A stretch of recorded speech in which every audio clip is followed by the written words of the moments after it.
ओम नमः सिद्धेभ्य।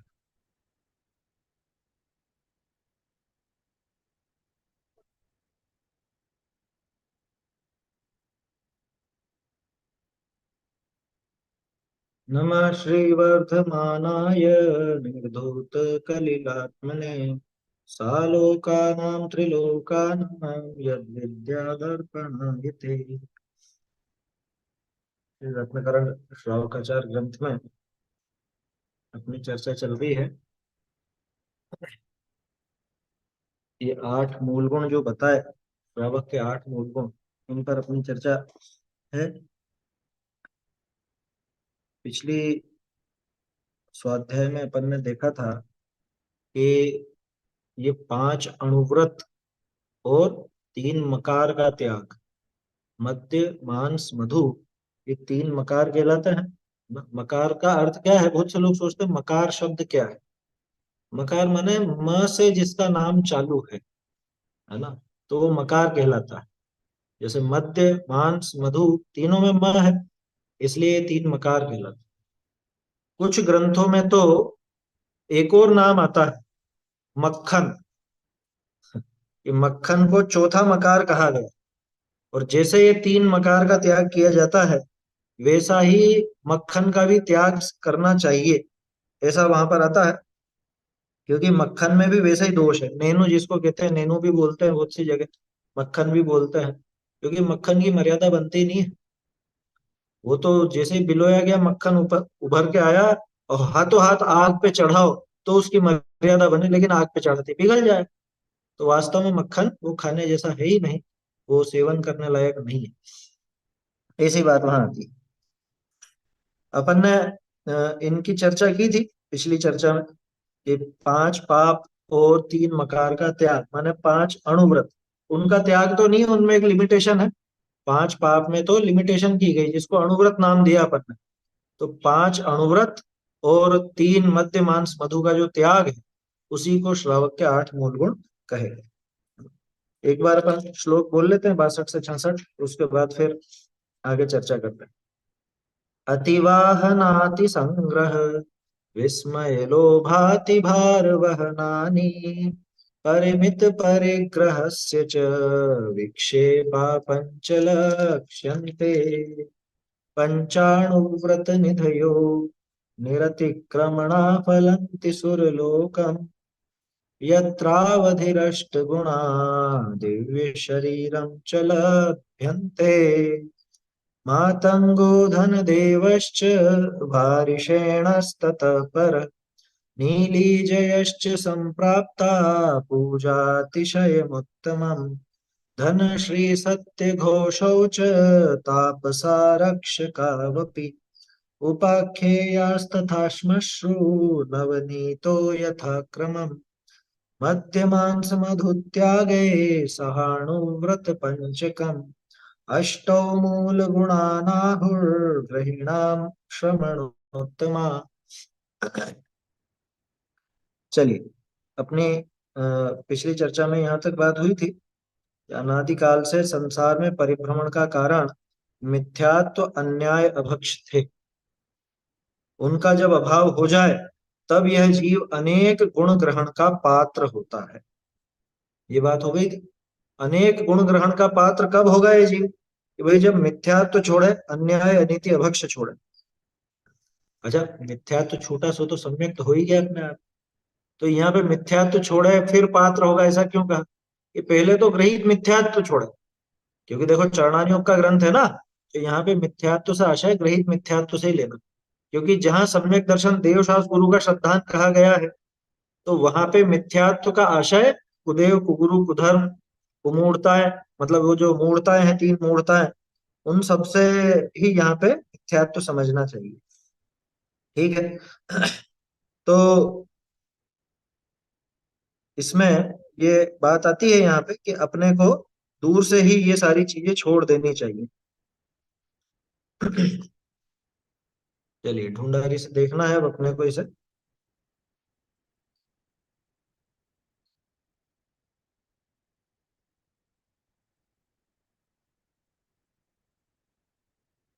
सो 40।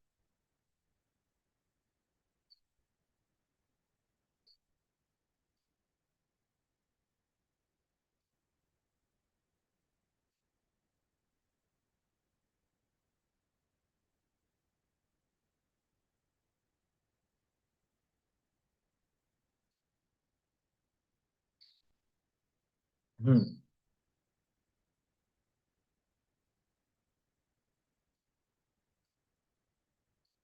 ये एक सेकंड।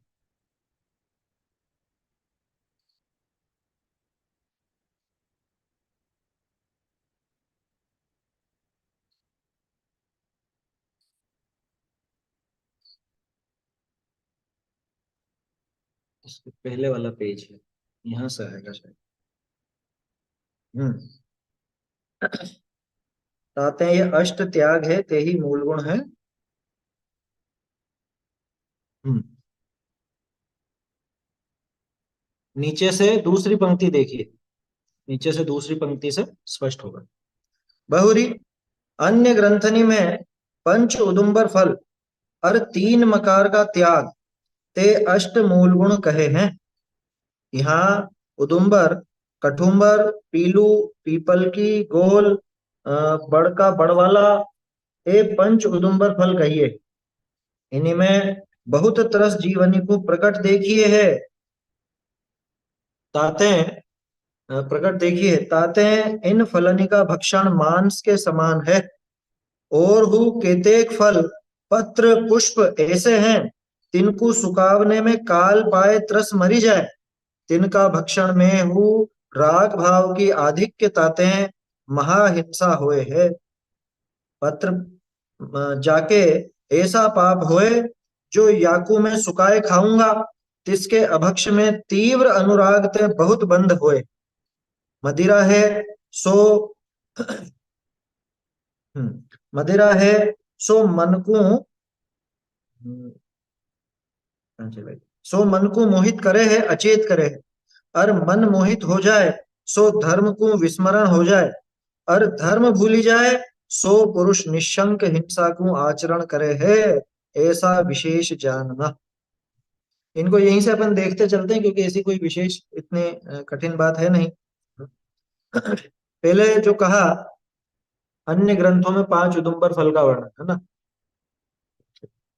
हम्म। अन्य ग्रंथों में पांच उदुम्बर का फल तीन मकार का त्याग ये बताया गया है। और अपने इसमें अभी रत्नकरण श्रावकाचार में अपन देख रहे हैं पांच अणुव्रत और तीन मकार का। तो यहाँ उदुम्बर किस किस को कहा, यहाँ नाम देख लीजिए। मतलब पांच उदुम्बर फल, इनमें पहला तो इन्होंने उदुम्बर ही लिया। उदुम्बर, कठूमर और पीलू, पीपल की गोल, ये पीलू भी एक वृक्ष है ना। तो ये उमर उमर कहलाता होगा, या तो उमर को पीलू कहते होंगे, या उमर को उदुम्बर कहते होंगे। और कठूमर का तो नाम है ये, बड़ पीपल, उमर, कठूमर और पाकर, तो या तो पाकर होगा। पीपल की गोल, पीपल की गोल माने पीपल के जो गोल गोल फिरते हैं ऊपर से फल जैसे वो। और बड़ का बड़ वाला, बड़ के भी गोल फल होते हैं, पीपल के भी गोल फल होते हैं, वैसे इन सबके गोल ही फल होते हैं। आप अगर नेट पे सर्च करके भी देखेंगे तो ये सारे नाम आपको मिल जाएंगे, बड़, पीपल, उमर, कठूमर, गुलर, इनके फल आपको वहीं पर नजर आ जाएंगे। बड़ का बड़ वाला, और ये पांच उदुम्बर फल कहिए। क्या कहा, इनमें बहुत तरस जीवों को प्रकट देखिए। प्रकट दिखते हैं। अब प्रकट दिखने वाले तरस ही होते हैं, ध्यान रखिएगा। स्थावर जीव आपको स्पष्ट नजर नहीं आएंगे, वो स्पष्ट रूप से नजर आते हैं। ये जो क्या कहें अपन, ये जितने भी फल हैं, ये सारे के सारे फल आपको इन फलों में अंदर त्रस जीव आसानी से नजर आए। कभी खोलकर देखना मत, क्योंकि वो मर जाते हैं। वैसे ही रोड पे आपको पड़े हुए दिखे कोई बढ़िया पीपल का पेड़ हो, उस पे उसके आसपास रोड पर गिरे हुए जो फल रहते हैं, फलों का मतलब फल गिरने पर फट जाते हैं, और फट करके उनमें छोटे छोटे जीव आपको स्पष्ट नजर आएंगे, गौर से देखेंगे तो। इसलिए त्रस जीव इनमें हमेशा होते हैं। तो इनके फलों का भक्षण मांस के समान। और हु केतेक फल पत्र पुष्प ऐसे हैं, तिनको सुखावने में, बहुत से फल ऐसे हैं जिनको सुखाने में काल पाकर के त्रस्त जीव मर जाते हैं। बहुत से लोग क्या कहते हैं कि हम तो सुखा करके खाएंगे। देखिए ये बात ऐसे ही नहीं लिखी है। अंजीर खाते हैं ना, अंजीर, लोग बाग अंजीर खाते हैं, और अंजीर वो सूखी भी होती है, वो कहते हैं कि अब तो इसमें वो जीव है ही नहीं, उनको ऐसा लगता है। तो वास्तव में वो जीव वहां पर मरे हैं। उनको जो सुखाया गया, तो वो जीव वहां पे मरे हैं, जीवों का घात तो वहां पे हुआ ही हुआ है।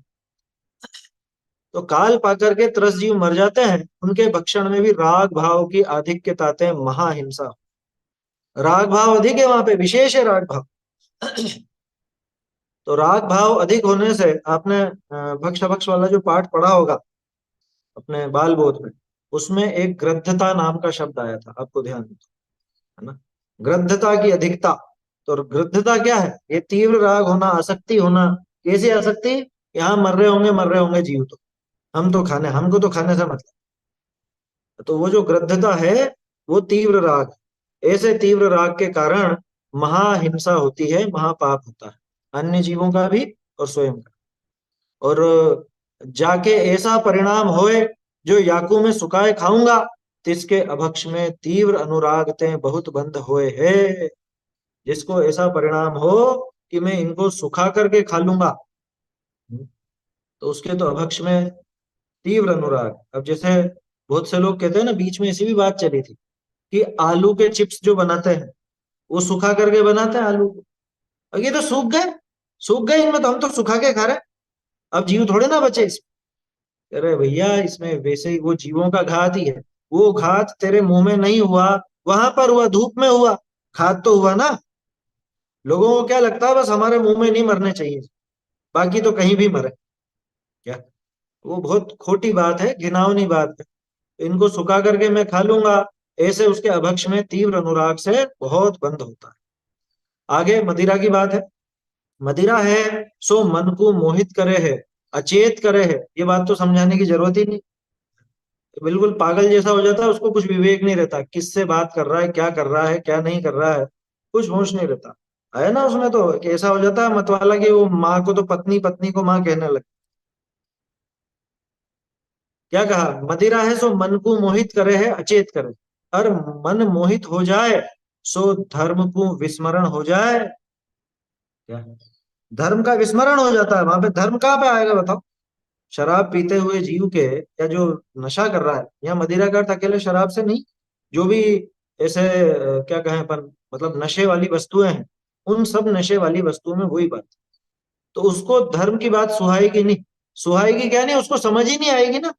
अरे जिसको भी इतनी बुद्धि नहीं लग रही है कि ये किसका, ये क्या, ये मेरा है या नहीं, इतना भी नहीं कर पाता है? वो माँ को पत्नी, पत्नी को माँ कह देता है, अन्य किसी के घर में घुस जाता है, हुड़दंग मचाता है, उसको धर्म की बात गले उतरेगी? मन मोहित हो जाए तो धर्म को विस्मरण हो जाए, और धर्म भूली जाए सो पुरुष निशंक हिंसा को आचरण करे है। अगर धर्म भूल गया, ऐसा व्यक्ति तो निशंकित होकर के, निशंकित यहाँ पे सम्यक दर्शन का अंग नहीं, निशंक होकर के हिंसा का आचरण करता है। निशंक प्रवृत्ति चलती है उसकी, निशंक बिल्कुल बेझिझक, उसको जरा सी भी घबराहट नहीं होती हिंसा करने में, जरा भी उसको परवाह नहीं होती। आपने कभी नोट किया जितने भी जैसे अपराध होते हैं, अधिकांश जो आदतन अपराधी होते हैं वो शराब पीने वाले होते ही होते हैं। आदतन अपराधी, चोरी कर रहा है, या समझ लीजिए लूटपाट कर रहा है, किसी को मार रहा है, हत्या कर रहा है, ये सब शराब, ये जो भी नशा है, नशे के जोर में कुछ भी पाप कर सकता है, उसमें उसको रत्ती भर भी शंका नहीं। आया समझ? उसको विचार ही नहीं होता जरा भी कि मैं ये क्या कर रहा हूं। धर्म का विस्मरण हो जाए, धर्म भूल जाए, सो पुरुष निशंक हुआ हिंसा का आचरण करे, ऐसा विशेष जानना। जो मन को उन्मत्त करे, स्वरूप की सावधानी भुलाए, विषया में आसक्तता, आसक्ता उपजावे, रसना इंद्रिय और उपस्थ इंद्रिय के विषय में अतिराग उपजावे, सो ही मद्य है। आया समझ में? यहाँ पे बता रहे हैं अब कि भाई जो मदिरा है, शराब है, अकेले उसी को मदिरा मत समझना। जो भी ऐसा, ऐसी वस्तु हो जो मन को उन्मत्त कर देगा, उन्मत्त समझिए ना, बिल्कुल पागल जैसा हो जाए, उन्मत्त कर दे, स्वरूप की सावधानी भुलाए। स्वरूप की माने आत्म स्वरूप की तो है ही सही, उसके अलावा कि मैं कहाँ रहता हूँ, मेरा क्या है क्या नहीं, मतलब लौकिक बुद्धि भी जहाँ पे काम ना करे। लौकिक विवेक की बात है यहाँ। मन को उन्मत्त कर दे, स्वरूप की सावधानी भुला देवे, विषया में आसक्तता उपजावे। अच्छा, कोई सा भी नशा हो, वो नशा करने वाला जीव पांच इंद्रिय के विषयों में आसक्त हो ही जाता है, उसकी आसक्ति बढ़ जाती है।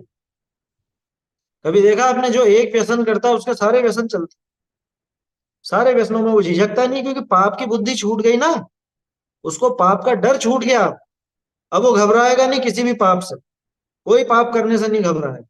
वो किसी को मारना हो मार भी देगा, है ना। झूठ चोरी तो आसानी से चलता। रसना इंद्री और उपस्थ इंद्री के विषय में अति राग उपजावे। क्या? रसना इंद्री, क्योंकि उसको फिर खाने पीने का भी बड़ा वो हो जाता है, ये भी खावे वो भी खावे। आया समझ में? अब वो तो इस तरह के अपने संयोग भी नहीं है, नहीं तो किसी से पूछते कि भैया क्या क्या तुमको शौक लगा इसके बाद। खैर अपने को क्या लेना देना। वो तो ये भी समझ में आ रहा है कि जो व्यसनी हो गया, जिसको शराब आदि का या कोई नशे की ऐसी आदत पड़ गई, अब वो कुछ भी खाने से परहेज नहीं करता। ज्यादातर आप देखना, शराब पीने वाले मांस खाने से भी उनको परहेज नहीं। आया समझ में? रसना इंद्रिय के वशीभूत होकर के कुछ भी खाते, कुछ भी। अरे जो शराब ही पी ली जिसने, जिसने नशा ही कर लिया, अब उसको क्या खाने को बाकी रहा, वो तो सब खा ले। रसना इंद्रिय और उपस्थ इंद्रिय। उपस्थ इंद्रिय मतलब जनन इंद्रिय, है ना। माने वहां काम भाव काम वासना भी विशेष बढ़ती है। ज्यादातर ऐसे प्रसंग आते हैं, जैसे मान लीजिए कुछ ऐसे व्यभिचार के प्रसंग बने या बलात्कार आदि की खबर अपन देखते हैं, तो वो शराब के नशे में होता है ना। इस नशे में, शराब के नशे में ये ऐसा किया वैसा किया, सब बहुत बुरी बुरी खबरें आती हैं। तो उपस्थ इंद्रिय के विषय में अति राग उपजावे, बहुत राग हो जाता है उसको, आसक्ति हो जाती है, ऐसी चीजें सूझती हैं उसको, है ना। मतलब नशे की ही बातें करवा लो, नशा ही करवा लो, या खाने पीने का, या ये काम भोग आदि का। तो कुशील कुल मिला के ना, कुशील आदि के भाव भी उसके बढ़ते हैं। तो ऐसा अति राग उनमें पैदा होता है, वो ही मद्य है। माने कोई भी ऐसी वस्तु जिससे मन उन्मत्त हो जाए, स्वरूप में असावधानी हो जाए। स्वरूप में असावधानी माने लौकिक स्वरूप की, लौकिक में ही असावधान हो जाए, विषयों में आसक्ति बढ़ जाए, रसना इंद्रिय की आसक्ति बढ़ जाए, उपस्थ इंद्रिय की आसक्ति बढ़ जाए। ये लक्षण दे दिए इन्होंने कि मद्य किसका नाम, मद्य अकेले शराब का नाम नहीं है, उन सभी वस्तुओं का नाम है मद्य, जो अपने स्वरूप में असावधान करे, उन्मत्त करे, विषयों में आसक्ति पैदा करे, रसना इंद्रिय उपस्थ इंद्रिय में आसक्ति बढ़ा दे, वो सब मद्य याते हैं। इसीलिए भंगापान, भंगापान माने भांग। भांग समझे? भांग घोट के खा पीते हैं लोग बाग, भांग खाते भी हैं, भांग पीते भी हैं, भांग की कचौरी खा जाते हैं, मिठाइयों में भांग डाल के खाते हैं। जिनको भांग आदि का शौक होता है वो ऐसे ही करते हैं। तथा अमल, कल अपन ने किसी बात में चर्चा की थी ना, मैंने कहा था, टोडर मल जी ने उदाहरण लिया था, अमल भी ऐसी कोई वस्तु है, शायद अफीम को कहते होंगे अमल, अफीम या चरस वगैरह को अमल कहते थे पहले, है ना, अफीम को ही कहते होंगे अमल। अ, अमल छियोतरा, अमल छियोतरा मतलब छिलके। अच्छा, इन्होंने अमल पोस्त नीचे अफीम दे ही रखा है, ठीक है। अमल छोतरा इत्यादि तथा इनके संयोग ते उपजो उपजे, इनके संयोग से जो पैदा हुए ऐसे पाक, माजूम, ये समस्त मदकारी वस्तु के भक्षण करने ते धर्म बुद्धि का नाश हुए। माजूम अभी भी मिलता है, मतलब अपने को तो आइडिया नहीं, नाम सुने हैं ऐसे क्या, ये भांग वगैरह के ठेके होते हैं वहां पे, वो माजूम और चटनी और पता नहीं जाने क्या क्या ये सब चीजें होती है नशे की। तो ये सब मद्य है, अकेली शराब ही मद्य नहीं है। और भी आजकल जो चीजें चली है उस जमाने में नहीं होती थी, वो सब समझ लेना। क्या? वो तरह तरह के क्या बोलते हैं, वो ड्रग्स होते हैं, जो ड्रग एडिक्ट हो जाते हैं वो इंजेक्शन लेते हैं, स्मेक पीते हैं, भांग चरस गांजा अफीम, और भी अपने को ज्यादा मालूम नहीं है इस बारे में। लेकिन वो सब चीजें जिनसे नशा होता है, अपने स्वरूप की असावधानी हो जाती है, वो सब मद्य है। इनसे धर्म बुद्धि का नाश होता है ना? वैसे अपन सब स्वाध्यायी लोगों के बीच में तो इस चर्चा की कोई ऐसी विशेष आवश्यकता नहीं है, फिर भी सावधानी के लिए कि भाई ऐसे लोगों से भी संपर्क नहीं रखना, क्योंकि ऐसे लोग किसी पाप में कतराते नहीं, व्यसनों में उनकी आसक्ति ज्यादा रहती है, काम भोग आदि के विषयों में, रसना इंद्रिय के विषयों में आसक्ति ज्यादा होती है। उनसे मिलेगा क्या? आत्मस्वरूप की चर्चा तो उनके पास मिलने वाली है नहीं। समझ में आ रही है बात? उनके पास आत्मस्वरूप की चर्चा तो मिलने वाली है नहीं, इसलिए ऐसे लोगों से संपर्क विशेष नहीं रखना। कोई रिश्तेदार भी ऐसा हो तो उससे सीमित ही व्यवहार रखना। आया समझ? और अभक्ष भक्षण में रक्त हो जाए, क्या कहा, धर्म बुद्धि का नाश होए है। अभक्ष भक्षण में रक्त हो जाए, बुद्धि की उज्ज्वलता परमार्थ का विचार नष्ट हो जाए। किससे? इस मद्य से। ये मद्य के सेवन से ये सारे काम होंगे। धर्म बुद्धि नष्ट होगी, अभक्ष भक्षण में आसक्ति हो जाएगी, उसको जब मर्जी पड़े तब वो अभक्ष भक्षण करता रहता है। बुद्धि की उज्ज्वलता नष्ट हो जाती है। अरे लौकिक बुद्धि भी भ्रष्ट हो जाती है उसकी।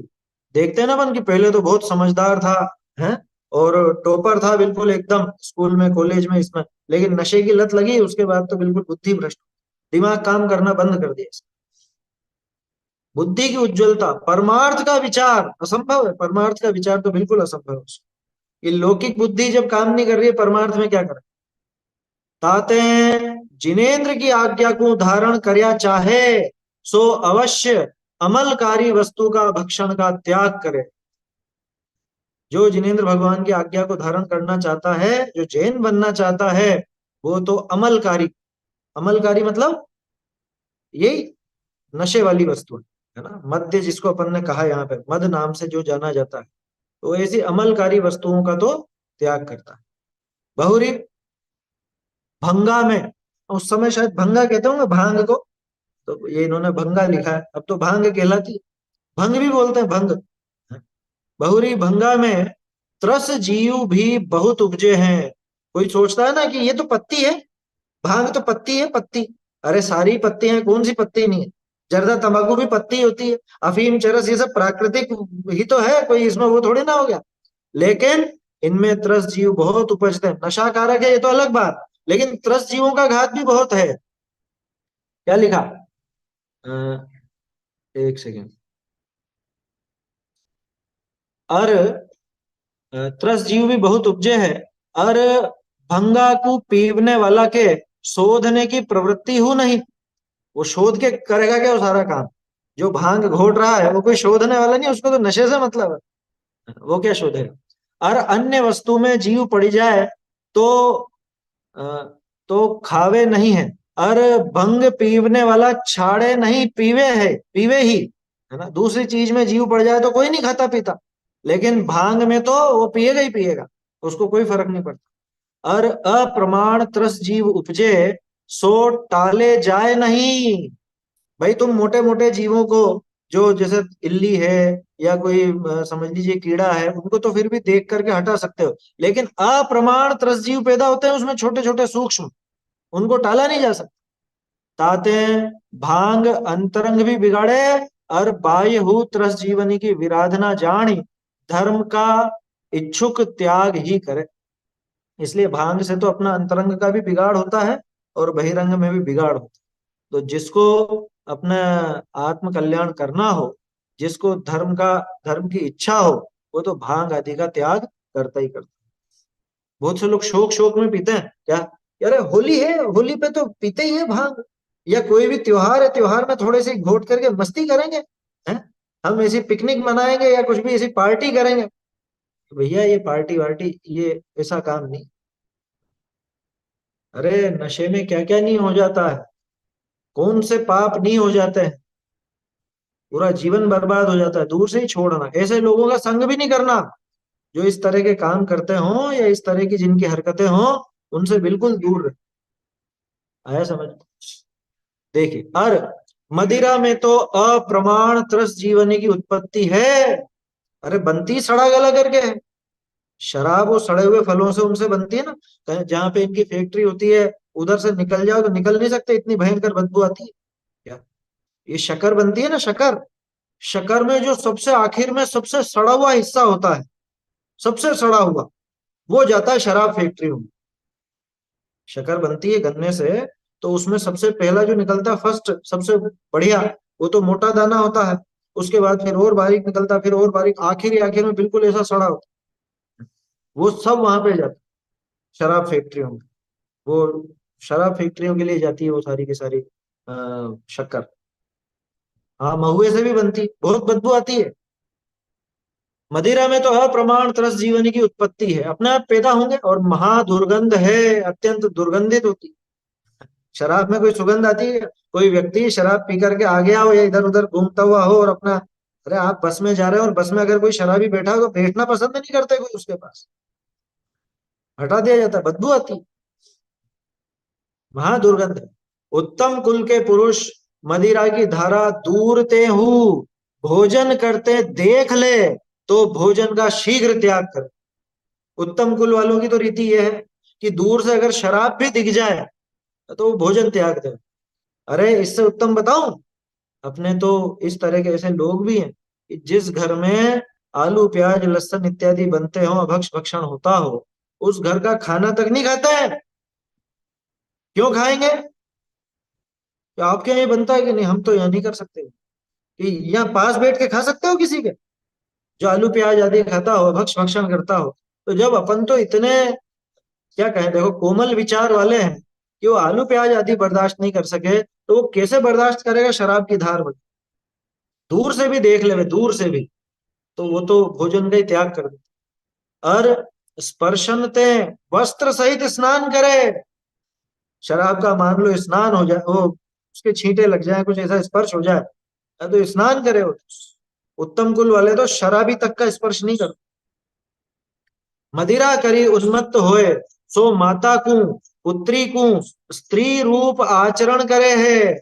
ऐसे प्रसंग आ जाते हैं कई बार। क्या शराब के नशे में कुछ विवेक नहीं रहा है ना, वो माता अथवा पुत्री को ही पत्नी जैसा व्यवहार करना, उनके साथ ही कुशील सेवन करते, बताओ।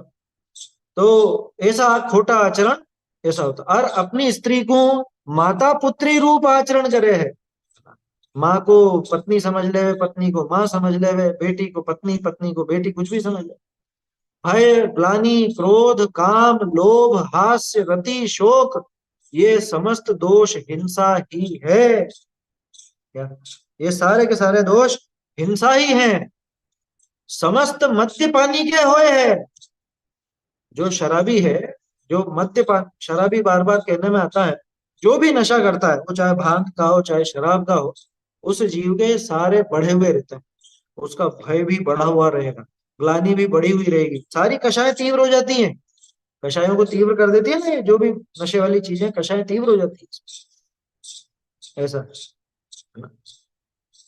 ताते धर्म का अर्थ ही मद्यपान का दूर ही ते त्याग करे है।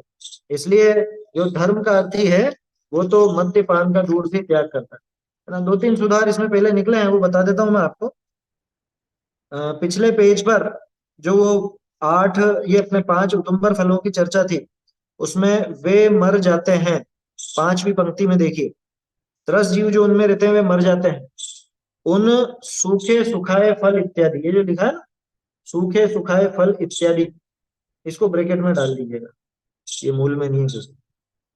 वैसे अर्थ तो समझ में आ रहा है उससे, ब्रैकेट में डाल लीजिएगा, सूखे सुखे सुखाए फल इत्यादि। उसके बाद आखिरी पंक्ति जो है भांग त्याग में, नीचे नीचे भांग त्याग में जो आखिरी पंक्ति लिखी है, देखने शोधने की प्रवृत्ति नहीं होती है ना। देखने शोधने की प्रवृत्ति भी लगा लीजिए, देखने शोधने की प्रवृत्ति भी नहीं होती। और ये जो अभी अपन ने मदिरा त्याग वाला देखा, इसमें ये कषायों के नाम आए हैं, भय ग्लानि क्रोध। क्रोध की जगह क्रोध कर लीजिएगा, तो मिसप्रिंट है, क्रोध के स्थान पर क्रोध कर लीजिए। चलिए आगे बढ़ते हैं।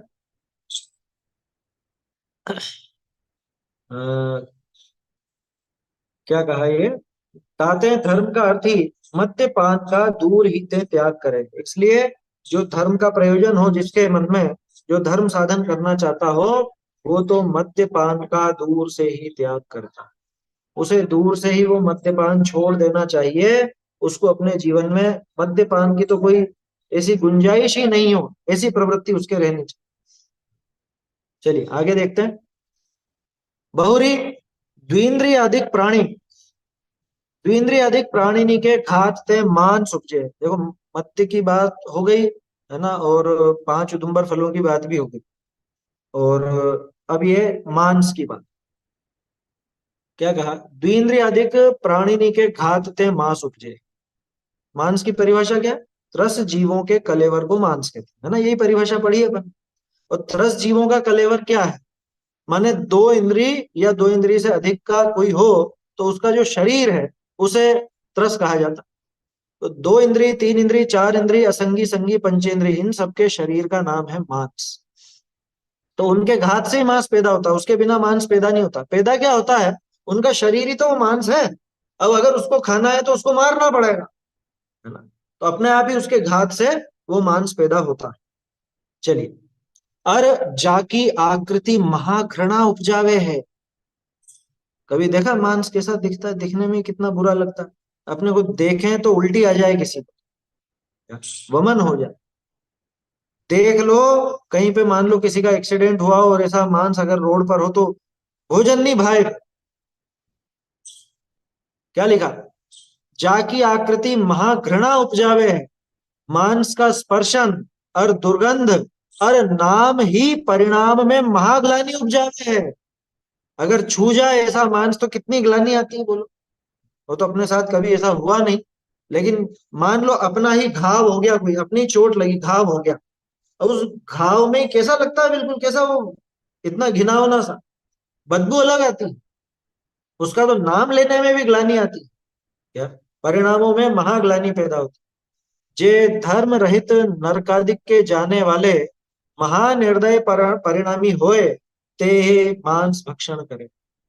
जिसको नरक में जाना हो, जिसको खोटी गति होनी हो, और जो धर्म रहित हो, ऐसा जीव ही वास्तव में महानिर्दय परिणाम होने से वो ही मांस भक्षण करता है।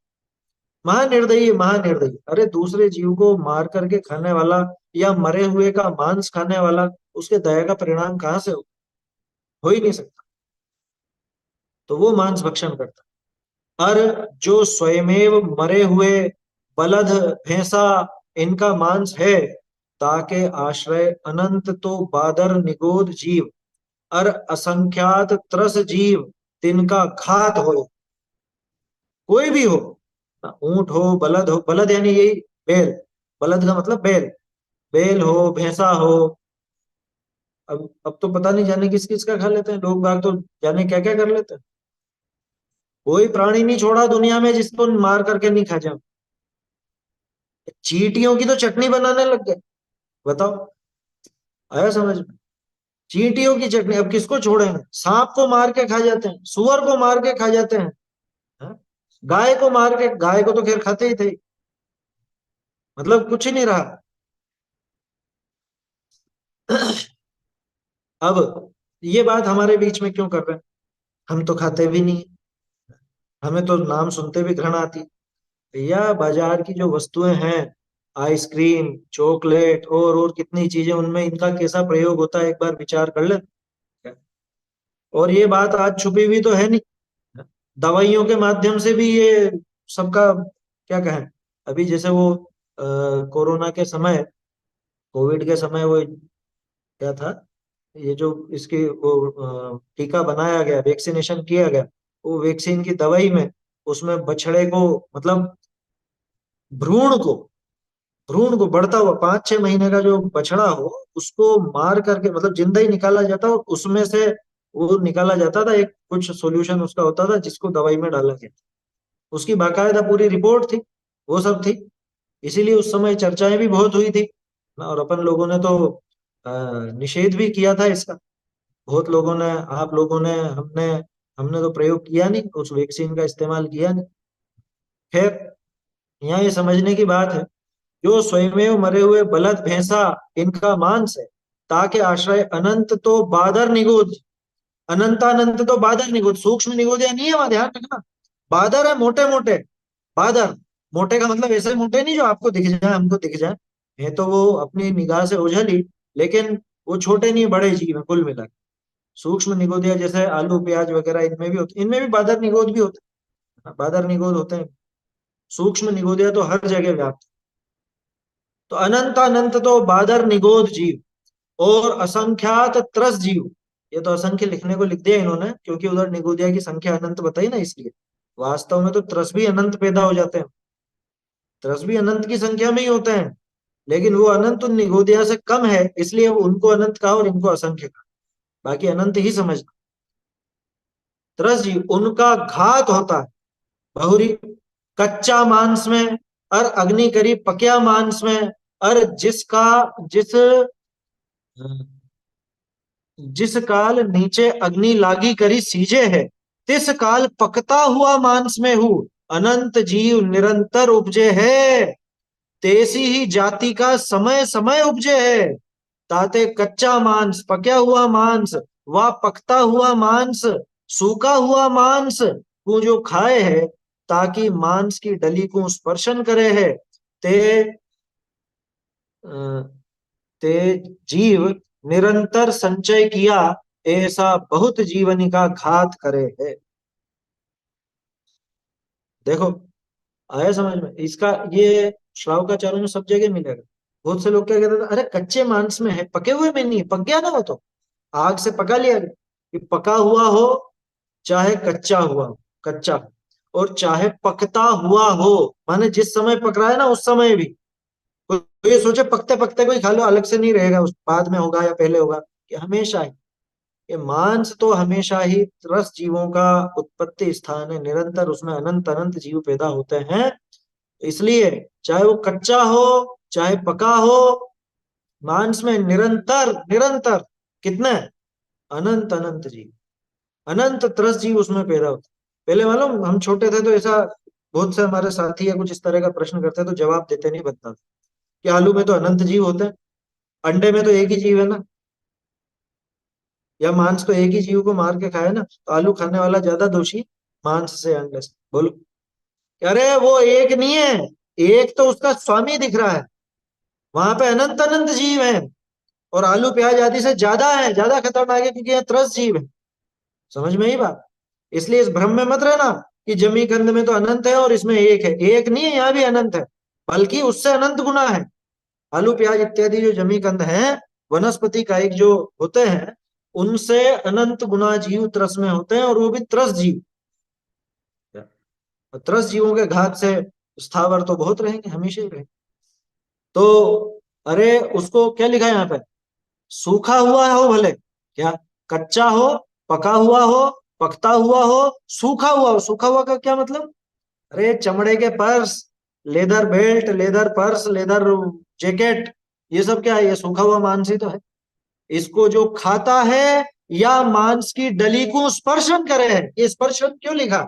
इसीलिए लिखा कि चमड़े के जूते, चमड़े की बेल्ट, पर्स, और आपके जो जो भी चीज आती है, जैकेट वैकेट या जो कुछ भी हो चमड़े का, उसका स्पर्श भी करता है, वो जीव निरंतर संचित हुए ऐसे अनंतानंत जीवों का घात करता है। बहुरी चांडालनी की उच्छिष्ट, कषायनी की, म्लेच्छनी की, कुकरानी की उच्छिष्ट तो मांस होए ही है।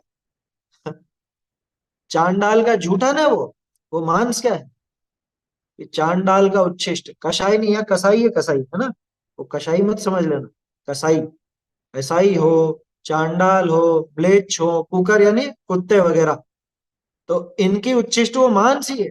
मांस भक्षिणी के दया नहीं, आचार नहीं, जाति कुल धर्म दया क्षमादिक समस्त गुणनी करी, भ्रष्ट है, सारे गुणों से भ्रष्ट हो गया वो। क्या? उसके काई का कुल है, काई की जाति, अरे नाम से तो जैन है, ऐसा जैन नहीं होता। ये जैन कुल में पैदा हो गया, लेकिन मांस भक्षण आदि करे या मांस से बनी हुई वस्तुओं का सेवन करे।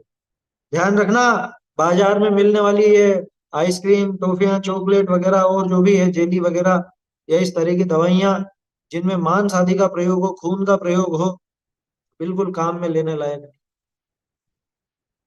लाल निशान तो पूरा ईमानदार है, देख, लाल निशान जिसपे लगा वो तो मांसाहारी है ही सही, लेकिन हरा निशान देख करके भी चक्कर में मत आ जा, क्योंकि वो डायरेक्ट मांस या खून नहीं हो तो उसमें हरा निशान नहीं देता, इनडायरेक्ट हो तो उनको फर्क नहीं पड़ता, केमिकल के रूप में डाला है।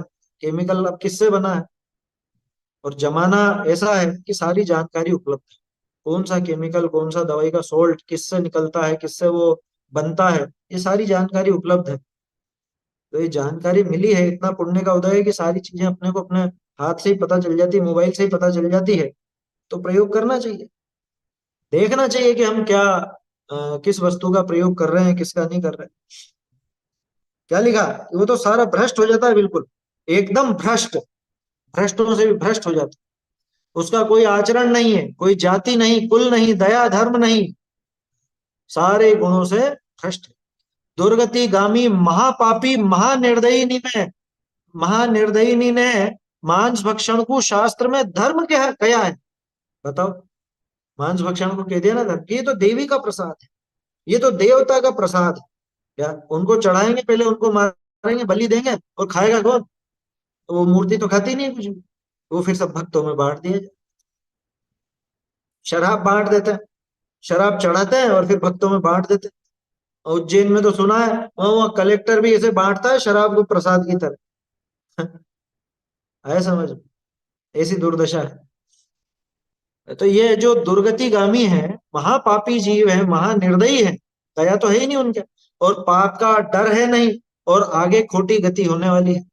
देखो अपन ने पढ़ा था ना, भली होनहार होती है उसको तो शास्त्राभ्यास का विचार है, और खोटी होनहार वाले को क्या होगा कि उसको ऐसे विचार, उसको ये सारे काम सूझे, शराब का, मांस का, इत्यादि का।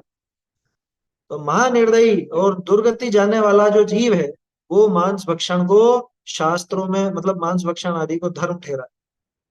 मांस करी देवता तथा पितृ, पितृश्वर निकु तृप्त होना कहे है, देवता निकु मांस भक्षी कहे है, श्राद्धनि में ब्राह्मणी को मांस पिंड भक्षण कराए, देवनी का पितृस्वरनी का तृप्त होना कहे है, सो समस्त मिथ्या दर्शन का प्रभाव है।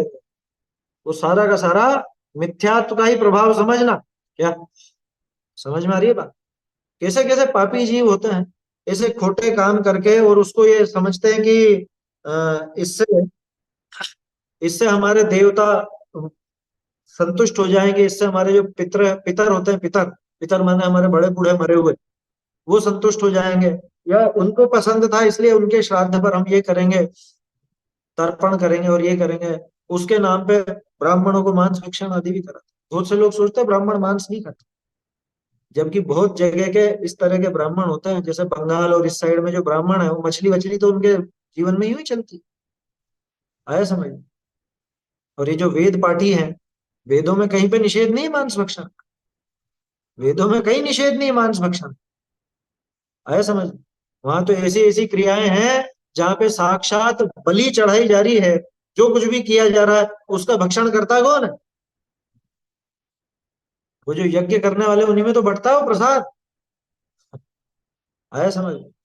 खैर, अपने को उनसे मतलब नहीं, अपने को तो अपना जीवन सुधारना है, तो ऐसी वस्तुओं से भी दूर रहना।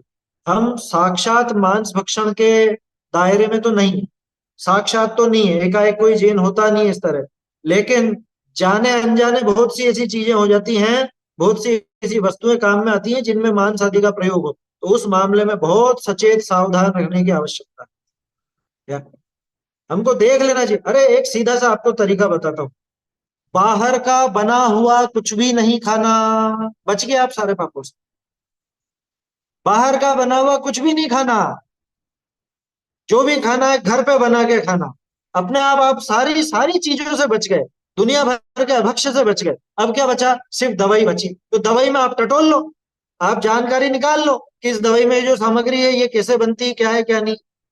दवाई में भी आयुर्वेदिक का उपयोग करोगे तो ज्यादा बढ़िया। आयुर्वेद में भी हालांकि वो सब चीजें भी आती हैं, इसलिए कह रहा हूँ सावधानी तो हर जगह अपेक्षित। हाँ, ये आपके टूथपेस्ट वगैरह इसमें सब में, टूथपेस्ट घर का बना करो ना, मंजन घर पे बना लो, क्या दिक्कत है? समझ में ही बात, बन सकता है। हमारे पास तो पूरी वो फॉर्मूला लिखा हुआ है, हम घर पे बनाते हैं। 35-40 तरह की चीजें आती हैं, और उनसे उनको कूट पीस के बना लेते हैं। उसमें क्या, मंजन ही तो बनाना, सूखा बनता है वो, पेस्ट नहीं बनेगा। लेकिन सूखे से करो ना, आप क्या समस्या है? मैं ग्रुप पर शेयर कर दूंगा भले, अगर आप लोगों को ऐसा हो तो। और वो बहुत प्राकृतिक और सारी अच्छी चीज है। आया समझ में? एक भी उसमें नुकसानदायक नहीं। नीम की छाल है, बबूल की छाल है, ये सब सूखी सूखी मिल जाती है, कोई दिक्कत नहीं। कोई भी पेड़ की सूखी हुई ऊपर रहती है ना, कोई भी पेड़ के तने पर नीम की, बबूल की, उसके अलावा एक और यूकेलिप्टिस की, ये तीन तो छाल ही मेन तो यही। उसके बाद माजू फल, अकल करा, और ये सब चीजें हैं बहुत सारी, उनको मिला करके आप उनको पीस करके और बना सकते, वो काम में ले सकते।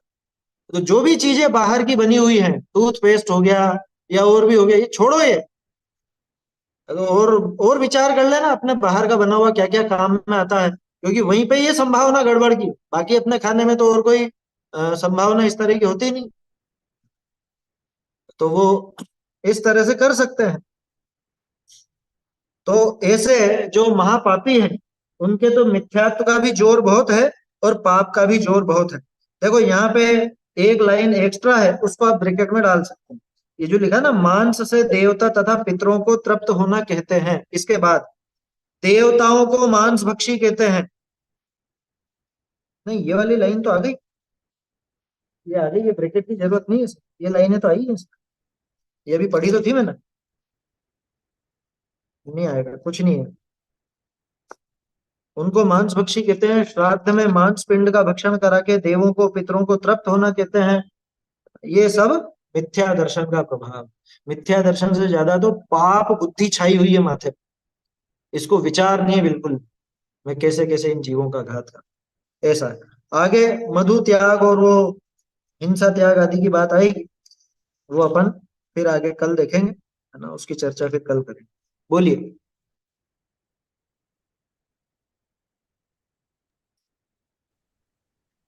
अ, हम जो अदरक वगैरह और गीली हल्दी रहती है वो तो खाने योग्य नहीं है, लेकिन वो जब ये अदरक सूख के सौंठ बन जाती है तो वो हम्म, कास्ट हो जाती है ना, तो फिर लेने हाँ में ले हाँ, वो सकते। सूखी हुई जो हल्दी है और सूखी अदरक है। अदरक माने वो अब सोंठ हो गई, जिसको सोंठ बोलते हैं अपन, है ना। तो सूखने के बाद वो अपने आप सूख जाती है। देखो, जमी कंद में दो ही चीजें ऐसी हैं जो अपने आप सूख सकती है। बाकी न प्याज सूखता है, ना आलू सूखता है, ना और कोई चीज सूखती है। दो चीजें ऐसी, और दोनों में औषधि गुण भी। अब क्या पता इन औषधि गुणों की वजह से या इनकी ऐसी प्रकृति की वजह से ये औषधि गुण प्रकट हुए। क्योंकि आलू को आप रख दो कभी नहीं सूखेगा अपने, हल्दी सूख जाएगी, अदरक सूख जाएगी, है ना, सूख जाती है। और वो सूखी हुई ही काम में लेते हैं अपन लोग। उसमें भी एक चीज है, उसकी चर्चा अपन करेंगे कभी, रविवार वगैरह को करेंगे। उसमें ध्यान रखना चाहिए, क्योंकि बाजार में जैसे सौंठ और हल्दी इतनी मात्रा में मिलती है, वो ऑटोमेटिक अपने आप सूख जाती है ऐसा नहीं। उसमें बहुत सावधानी की जरूरत है। उसकी चर्चा कभी मौका लगने पर करेंगे। संडे को या तो उस पर विशेष बात कर लेंगे, या कल भी आएगी तो कल देख लेंगे अपन, जैसा भी मौका बनेगा उस अनुसार उसकी चर्चा करेंगे। बाकी और कोई चीज ऐसी सूखती नहीं है। आलू को आपने जबरदस्ती छोटा छोटा टुकड़ा करके सुखाया, तब जाके वो चिप्स के लायक होता है, ऐसे नहीं सूख। ऐसे रख दो आप, बढ़ता ही जाएगा, उसमें फफूंद पड़ जाएगी या और उग जाएगा।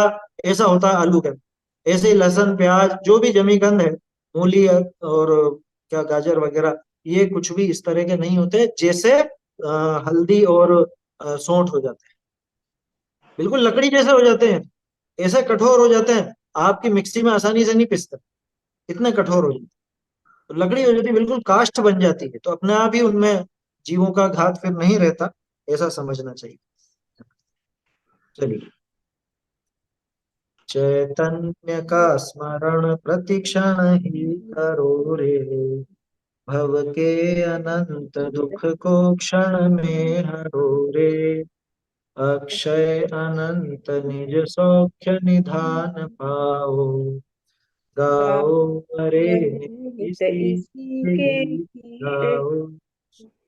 महिमा जिन मत की, महिमा जिन मत की कोई वर न सके बुद्धिवान, महिमा जिन मत की कोई वर न सके बुद्धिवान, काल अनंत भ्रमत जिय जाबिन पावत नहीं निज था, काल अनंत भ्रमत जिय जाबिन पावत नहीं निज था, परमानंद धाम भय ते ही जिनकी नो सरधान, महिमा जिन मत की कोई वर न सके बुद्धिवान, भव मरुथल में ग्रीष्म ऋतु रवि तपत जीव अति प्राण, भव मरुथल में ग्रीष्म ऋतु रवि तपत जीव अति प्राण, ताको यह अति शीतल सुंदर